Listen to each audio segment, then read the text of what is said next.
இஸ்ரேலோட operation thunderbolt பத்தி தான் இந்த வீடியோல பார்க்க போறோம். வரலாற்றுல கொஞ்சம் பின்னாடி போனா 1945ல இரண்டாவது உலக போர் உலக மக்களையும் நாடுகளையும் புரட்டி போட்டுட்டு இருந்துச்சு. இதுல வெற்றி பெற்ற நாடுகள் எல்லாமே உலக வரைபடத்தை அழிச்சு விருப்பம் போல கிறுக்கி வச்சிருந்தது. இந்த போர் தொடங்குறதுக்கு காரணமான ஹிட்லரும் முசோலினியும் அப்போ உலகத்திலேயே இல்ல. ஜப்பான அடிச்சோம் பார்த்தாச்சு, அவுத்தம் பார்த்தாச்சு, ஆனா சரணடையும் அப்படிங்கிற பேச்சுக்கே இடம் இல்ல. அதுவரை யுத்தத்தை வேடிக்கை பார்த்துட்டு இருந்த அமெரிக்கா புது மாப்பிள மாதிரி கடைசி நேரத்துல தான் உள்ள நுழையுது. சூரியன் மறையாத நாடுன்னு மாறுதட்டி இருந்த இங்கிலாந்து அலற தொடங்குச்சு. தன்னோட காலனி நாடுகள்கிட்ட இந்த போர்ல ராணுவ உதவி செஞ்சா யுத்தம் முடிஞ்சதும் சுதந்திரம் தரப்படும்னு சத்தியமும் செஞ்சது. இதே மாதிரி தான் முதல் உலக போர்லயும் சொல்லுச்சு. ஹிட்லரால இறுதி தீர்ப்பு வழங்கப்பட்டு சுமார் 60 லட்சம் யூதர்கள் அளிக்கப்பட்டிருந்தாங்க. பிற நாடுகள்ல தங்கியிருந்த யூதர்கள்ட்ட யுத்தத்துக்கு உதவுனா அவங்களுக்குன்னு தனி நாடு, அதாவது இஸ்ரேல் வழங்கப்படும் சொல்லப்பட்டிருந்தது. ஹிட்லர்ட்ட இருந்து தப்பி போன யூதர்கள்ல ஒருத்தர் தான் ஆல்பர்ட் ஐன்ஸ்டீன். எப்படியோ கடைசியில 2 அணு ஆயுதங்களும் தயாராச்சு. ஆனா யாரோட தலையில போடுறது அப்படின்னு வெயிட் பண்ணிட்டு இருக்கும்போது தான் ஜப்பான் வசமா சிக்குச்சு. சரணடைய மறுத்தத காரணம் காட்டி 2 வெடிகுண்டுகளையும் அமெரிக்கா ஹிரோஷிமா மற்றும் நாகசாக்கின்னு 2 நகரங்களுக்கு மேல போடுது. இந்த பேரழிவு எல்லாருக்குமே தெரிந்த ஒண்ணுதான். அதுக்கு பிறகுதான் உலக நாடுகள்ல மிகப்பெரிய நாடா கோலோச்சிட்டு இருந்த பிரிட்டனை அமெரிக்கா பின்னுக்கு தள்ளி உலகத்துக்கு இரட்டை தலைமையாச்சு. அது அமெரிக்காவும் ரஷ்யாவும். இங்கிலாந்து வாக்கு கொடுத்தபடியே தன்னோட காலனியா இருந்த லெபனானோட ஒரு பகுதியை பிரிச்சு இஸ்ரேல் அப்படிங்கிற நாட்டையே யூதர்களுக்கு கொடுத்தது. அப்பதான் புதுசா இஸ்ரேல்னு ஒரு நாடு பிறக்குது. அந்த நாட்டுக்கு அமெரிக்கா தன்னோட ஆதரவுகளையும் கொடுக்குது. போர் தொடுத்த அரபு நாடுகள் இஸ்ரேல்கிட்ட தோல்வி அடைஞ்சது. இஸ்ரேல் தன்னோட நாட்டு பாதுகாப்பை உறுதி செய்ய பல நடவடிக்கைகளை எடுக்குது. அதுல ஒண்ணுதான் இந்த உலகமே வியக்கிற மொசாட் அப்படிங்கிற உளவு அமைப்பு. போர்ல இஸ்ரேல எதுவும் செய்ய முடியாதுன்னு புரிஞ்சு கொண்ட அரபு நாடுகள் சற்று ஒதுங்குச்சு. ஆனா பாலஸ்தீன் மட்டும் தான் எதிர்த்து நின்னது. இஸ்ரேலோட டெல் அவீவ்னு சொல்லப்படுற விமான நிலையம் ரொம்ப பாதுகாப்பு நிறைஞ்சது. காத்து கூட அங்க கேட்டுட்டு தான் உள்ள நுழைய முடியும். அங்க ஏர் பிரான்ஸ் விமானம் பாரிஸுக்கு புறப்பட்டு இருந்துச்சு. அதுல 248 பயணிகளும் இருந்தாங்க. மொத்தம் 12 பணியாளர்களும் இருந்தாங்க.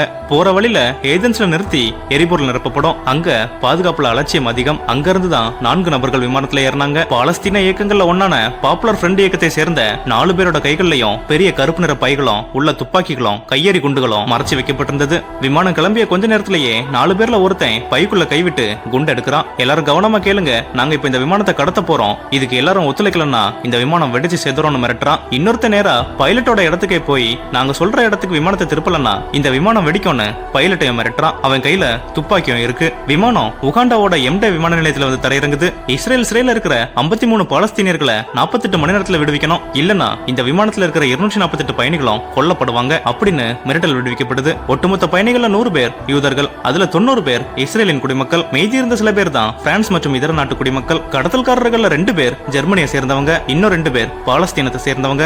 இஸ்ரேலுக்கு உகாண்டா நாட்டு கூட தூதரக உறவே கிடையாது. அப்போதைய இடியமினுக்கும் இஸ்ரேலுக்கும் ஏலாம் பொருத்தமா தான் இருந்துச்சு. இடியமின் ஊறுகாயாட்டு மனுஷக்கரியை தொட்டுக் கொள்ளக்கூடிய ஒரு அதிபர். அவர்கிட்ட பேசுறது சாத்தியமே இல்லாத ஒண்ணு. கடத்தல்காரர்கள்ட்ட பேச்சுவார்த்தை நடத்துறது அப்படிங்கிறது இஸ்ரேலோட அகராதிலே கிடையாது. ஆனா எப்படியாவது பிணைய கைதிகளை பத்திரமா மீட்கணும்னு இஸ்ரேல் உளவுத்துறை மொசாட்டும் விமானப்படை வீரர்களும் சேர்ந்து ஒரு குழு உருவாச்சு. 2 நாட்கள் கழிச்சு மொரிசியஸ் சென்றிருந்த இடியமின் கடத்தல்காரர்கள்ட்ட பேச்சுவார்த்தை நடத்துறதா சொன்னாரு. அதே நேரத்துல தொலைக்காட்சியில ஒளிபரப்பான செய்தி ஒண்ணுல கடத்தல்காரர்கள் இருந்த இடத்துக்கு சற்று தூரத்துல தான் இடியமின் அங்கேயே நடந்துட்டு இருக்கிறத பார்த்த உலக நாடுகள் அதிர்ச்சி அடைஞ்சது. அதுலயும் குறிப்பா இஸ்ரேல் நொந்து போச்சு. 48 மணி நேரத்துல கடத்தல்காரர்கள் திடீர்னு பிணைய கைதிகளை 2 பிரிவா பிரிச்சாங்க. அது யூதர்கள் தனி மற்றவர்கள் தனி அப்படிங்கிற பிரிவு தான். யூதர்கள் தவிர மற்றவர்கள் விடுவிக்கப்படுவார்கள்னு தகவல் வருது. காரணம் இடியமின். இப்போ இஸ்ரேல் உடனடியா முடிவெடுக்க வேண்டிய கட்டாயத்துல இருக்கு. உடனடியா என்ப விமான நிலையத்துல நுழைஞ்சி பயணிகளை விடுவிக்கணும்னு தீர்மானிக்கப்படுது. ஆனா அதுல 2 சிக்கல்கள் இருந்தது. 1, விமானங்கள் ரேடார் கண்காணிப்புல இருந்து தப்பணும். 2, இஸ்ரேல் உகாண்டா இடையே உள்ள அதிகமான தூரம் காரணமா இடையிலேயே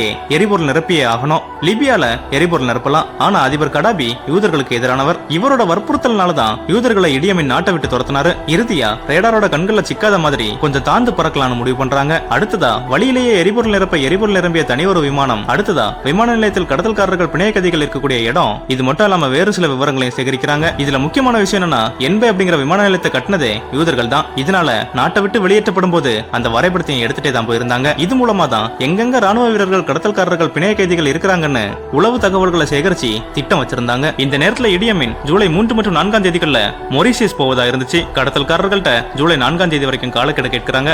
இடியமின் தன்னோட பயணத்தை முன்னிட்டு இதுக்கு அனுமதி கொடுக்கிறாரு. அப்போ விமானப்படையோட 4 விமானங்கள் களத்துல இறங்குது. அதுல 3ல அதிரடி படையினர், 4வது விமானத்துல மொசாத் உளவாளிகள். இடையில நிரப்புறதுக்கு தேவையான எரிபொருளும் திரும்ப வரும்போது மீட்கப்பட்ட பயணிகளை ஏற்றி சில சகல வசதிகளும் அதுல செய்யப்பட்டிருந்தது. செங்கடல் வழியா எகிப்து, சூடான், சவுதி அரேபியான்னு ரேடாரோட கண்கள்ல படாம தாழ்வா ஷார்ப்பா பறந்து, அதாவது 100 அடி உயரத்துல பறந்து கென்யால இறங்கி எரிபொருள் நிரப்பி சுமார் 2500 மைல் பயணிச்சு 11 மணிக்கு தரையிறங்குது. அதுல உகாண்டா நாட்டோட ராணுவ ஜீப் போல 2 ஜீப் இருந்தது. உகாண்டா ராணுவ உடையில அதிரடி படையினர் இருந்தாங்க. இடியமின் பயன்படுத்துறது மாதிரியான கருப்பு நிற மெர்சிடஸ் காரும் இருந்தது. அதுல இடியமின் போன்ற தோட்டத்துல ஒருத்தர் இருந்தாரு. இதெல்லாம் எதுக்குன்னா, அங்க இருக்கிறவங்க மொரிசியஸ் போன அதிபர் இடியமின் தான் திரும்பி வராரு நினைக்கிறதுக்கு தான். ஆனா இதுல ட்விஸ்ட் என்னன்னா, சமீபத்துல தான் கருப்பு நிற காருக்கு பதிலா வெள்ளை நிற காரை பயன்படுத்திருக்காரு இடியமின். அதே மாதிரி தனக்கு பின்னால ராணுவ வீரர்கள் யாரும் வரக்கூடாதுன்னு உத்தரவும் போட்டிருக்காரு. இதனாலேயே உகாண்டா ராணுவ வீரர்களுக்கு இந்த செட்டப்பை பார்த்து சந்தேகமும் வர தொடங்குச்சு. சந்தேகம் அடைஞ்ச உகாண்டா ராணுவ வீரன் ஒருத்தன் சுட ஆரம்பிக்கிறான். பதிலுக்கு இஸ்ரேல் வீரர் ஒருத்தர் சுடுறாரு. சப்தமே இல்லாம முடிக்க வேண்டிய காரியம்னு ஆரம்பிச்சது சத்தத்தோடி தொடங்குச்சு. உடனடியா களத்துல இறங்கி வேகமா பிணைய கைதிகள் வைக்கப்பட்ட டெர்மினலை நோக்கி ஜீப் போகுது. உடனடியா எல்லாரும் கீழே படுங்க, நாங்க இஸ்ரேல் ராணுவத்தினர், யாரும் பயப்பட வேண்டாம்னு சொல்லிக்கிட்டே உகாண்டா ராணுவ வீரர்களை சுட்டு கொள்றாங்க. பயந்து எழும்பிய பிரெஞ்சு பயணி ஒருத்தங்களும் துப்பாக்கி சூட்ல உயிரிழந்தாங்க. இத்தனைக்கும் உகாண்டால வந்து தரையிறங்கி இருக்கிறது ஒரே ஒரு விமானம் மட்டும்தான். கரெக்டா 6 நிமிஷம் கழிச்சு 2வது விமானத்துல வந்து இறங்கிய வீரர்கள் விமான நிலையத்துல இருந்த உகாண்டா வீரர்களை சுட்டு தள்ளினாங்க. அடுத்துதான் 3வது விமானமும் வந்துச்சு. 3வது விமானத்துல வந்த வீரர்கள் விமான ஓடுதளங்களை தகர்த்ததோடு மட்டும் இல்லாம அங்க நின்னுட்டு இருந்த 11 MiG-17 ரக விமானங்களை அழிச்சிட்டாங்க. இவங்களோட C-33 ஹெர்குலஸ் ஏர்கிராப்டுக்கு விடுவிக்கப்பட்ட பிணைய கைதிகள் 106 பேர் வேகமா அனுப்பி வைக்கப்பட்டாங்க. இந்த சம்பவங்கள் எல்லாமே 58 நிமிஷங்கள நடந்து முடிஞ்சது. இறுதியா இஸ்ரேல் நினைச்சதை சாதிச்சாங்க.